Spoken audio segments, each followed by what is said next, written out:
आज 1 महीना हुआ है रिजल्ट आए हुए, और 1 महीना में कभी रायपुर कभी यहाँ होने के कारण से आप तक बहुत देर में पहुँचा। लेकिन आगे कुछ कहूँ इससे पहले खाला में भी ये बात बोला था कि मैं आपको बहुत जल्द यहाँ से ले जाऊँ, बोला था। तब से हमने अपना काम शुरू कर दिया है, और जितने भी अधिकारीगण हैं सबको बोला है कि जल्दी से जल्दी जो बदौली हो चाहे हमारे पेटला के विद्यालय जो बन रहे हैं उसको जल्दी पूरा किया जाए, क्योंकि अब हमें सहन नहीं होता कि हमारे भाई और बहन बहुत दूर में रहते हैं, समझ रहे हैं। इसीलिए आप लोगों को हम स्वयं लेने आएंगे, और पता चल रहा है कि आपके पास बहुत सारी समस्याएं होंगी, बहुत सारे ऐसे बातें होंगे जो आप रखना चाह रहे होंगे, लेकिन आपकी बातें रखने से पहले मुझे आभास हो रहा है। मगर आपको ये कहूंगा कि समस्याओं से बीच से जो गुजर के अपने मंजिल तक जो पहुंचता है उसी को सूरमा कहते हैं। ये बात को याद रखना, समझ रहे हैं, समझ रहे हैं। जिसकी जिंदगी में समस्या नहीं है वो कभी इतिहास नहीं गढ़ा। इस विद्यालय का नाम क्या है बताएंगे? किसके नाम से है? कौन थे एकलव्य? एकलव्य हमारे भारतवर्ष के एक ऐसे पात्र हैं जिनके पास ना गुरु था, ना गुरुकुल था, ना किताबें थी, ना बिजलियां थी, लेकिन फिर भी इच्छाएं ने, सिर्फ इच्छा ने उनको इस देश का समुचित दुनिया का एक ऐसा धनुर्धर बनाया जिसने अर्जुन को चैलेंज करके बोला। और आज यदि कहते हैं कि गुरु दक्षिणा के रूप में यदि किसी को जाना जाता है कि अपना उंगली काट के भी चढ़ा देने वाला व्यक्ति एकलव्य रहे ना, तो उनने समस्याओं को नहीं देखा, अपने लक्ष्य को देखा, लक्ष्य को महत्व दिया। और आज देखिए, आज से हजारों वर्ष पहले महाभारत की घटना घटी थी। कितने हजारों वर्ष? कहते हैं कि 5 से 6 हजार वर्ष हो गए इस घटना को, लेकिन 6 हजार वर्ष तक किसी का नाम धूमिल नहीं। और आज उन्हीं के नाम से विद्यालय संचालित हो रहा है ना। तो हमारे नजरों में वो वीर हैं जो बड़ी दूर रहकर भी अपने संघर्ष से आगे बढ़ रहे हैं। इसलिए आपको जरा सा भी दुखी होने की जरूरत नहीं कि आप माता पिता से दूर यहाँ रहते हैं, सीतापुर से दूर यहाँ रहते हैं। आप दुखी मत होइए, आप भले ही दूर रहते हो लेकिन हम आपके साथ हैं, और आपको एक दिन बहुत जल्द लेके जाएंगे, जिसमें मुझे लगता है कि 2 से 3 महीने का समय लगेगा, जिस रफ्तार से भी काम चल रहा है। और आप सभी अपने प्रांगण, अपने विद्यालय में आप पढ़ेंगे वहाँ, लेकिन वहाँ भी संघर्ष होगा,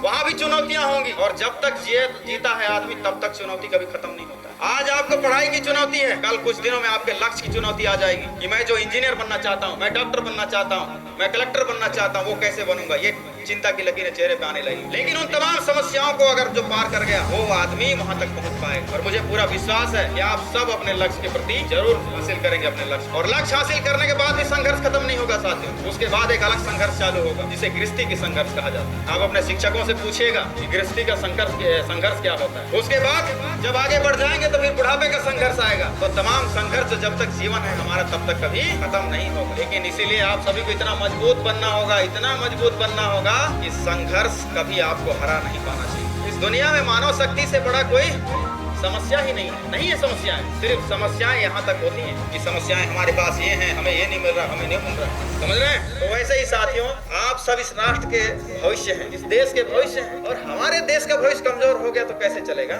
आप में तो इतनी आग है, इतनी क्षमताएं हैं, इतनी योग्यताएं हैं कि मैं हमेशा देखना, मेरी पुरानी वीडियो निकाल कर भी देखना, आप घर जाना तो हमेशा मैं बच्चों को हमारे देश के भविष्य बोलकर मैं संबोधन करता हूं। इसलिए क्योंकि बड़े होकर आपको हमारी जगह पे खड़े होना है, आपको विधायक बनना है, आपको इस राष्ट्र का राष्ट्रपति बनना है, मंत्री बनना है, कलेक्टर बनना है, जो शिक्षक गण है उनके जगह पे स्थान लेना है, आपको ही बनना है। तो आपका ये समय है संघर्ष से अपने आप को साबित करने का कि मैं जो लक्ष्य में चल रहा हूँ, मैं अपने आप को साबित करता हूँ कि मैं इस योग्य हूँ। क्योंकि सीखने के लिए यही समय है। तो इस समय किसी भी व्यक्ति को, किसी भी हमारे भाई बहन हैं, हमारे राष्ट्र के जो आप सभी भविष्य हैं, इनको कमजोर होने की जरूरत नहीं है, समझ गए।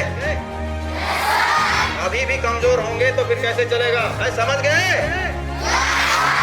कमजोर होने की जरूरत नहीं है, चेहरे में मायूसी लाने की जरूरत नहीं है। आप सब हमारे सीतापुर के क्या हैं? भविष्य हैं। आप सब हमारे सीतापुर के भविष्य हैं। और आप सब की मन को बात के जानने वाला व्यक्ति आज वहाँ का विधायक है। आपको हमेशा गर्व होना चाहिए कि आप कभी भी हमारे समझ बात कर सकते हैं, और आपके लक्ष्य और आपके बीच में हम खड़े हैं। आप जिस दिन लगेगा कि मैं कमजोर पड़ रहा हूँ, उस दिन आपका बड़ा भाई आपके सहारा के लिए, साथ देने के लिए हाथ खड़े रखेगा हमेशा। लेकिन आपको सहारे की जरूरत कभी पड़नी नहीं चाहिए, समझ गए।